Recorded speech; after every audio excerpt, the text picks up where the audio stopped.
Hello, magandang araw po sa inyong lahat mga abyan.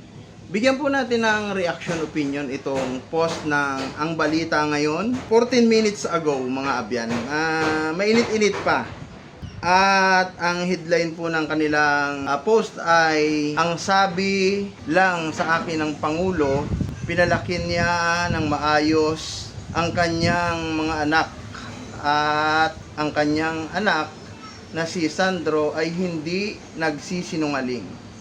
Ayan mga abyan. Basahin natin yung detalye mga abyan ng post ng Ang Balita Ngayon. Marcos Jr. ipinagtapat umano kay Claire Castro na hindi sinungaling si Sandro.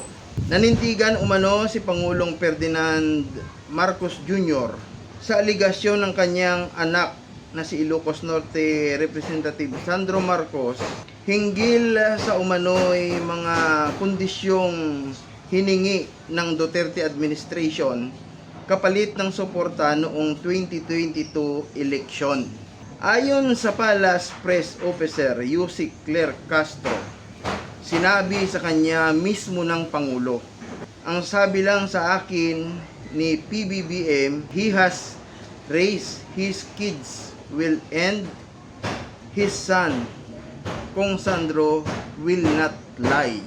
Ayan mga abyan, naniniwala ba kayo mga abyan sa mga pahayag nito ni Auntie Claire?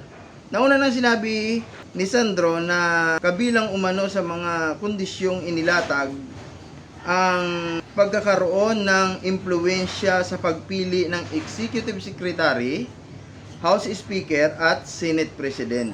Hindi naman na pinangalanan ni Sandro ang mga personalidad na sinasabing naglatag ng mga kondisyon. Ayan mga abyan So kayo na mga abyan ang humusga kung itong mga pahayag na ito ni Auntie Claire ay may katotohanan. Ano ba ang mga past na mga sinabi nito na pwede nating paniwalaan. At tingnan natin mga abyan yung reaction sa comment section mga abyan Yung reaction niya mga abyan, 14 minutes ago ito ay 583. At yung tumatawa mga abyan ay 530. At yung like ay 34. Yung galit naman ay 14.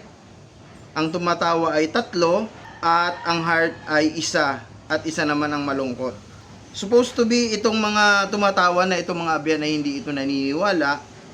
At ito namang 34 ay naniniwala. At ito namang 14 na galit, siguradong hindi rin ito naniniwala. At magbahagi tayo ng kunting mga comment sa comment section mga abyan. Sabi ni Asibel Ayel, naniwala ka naman auntie. Sabi ni Labes Kiber, yes, yes, yes.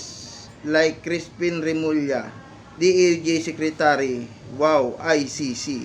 Sabi naman ni LA, ang Ordonya, I was not born yesterday, Auntie Claire.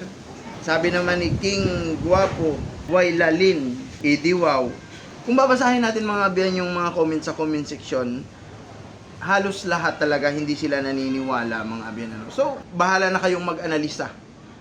At paki-comment na lang po sa comment section ang inyong namang mga reaksyon. Salamat po sa panonood mga abyan. Hanggang sa muli ko pong video, ako po ang inyong abyan, RCG Political Vlog na nagsasabi, mahalin po natin ang Pilipinas, mahalin po natin ang demokrasya, at mahalin po natin yung mga susunod na henerasyon. Syukran.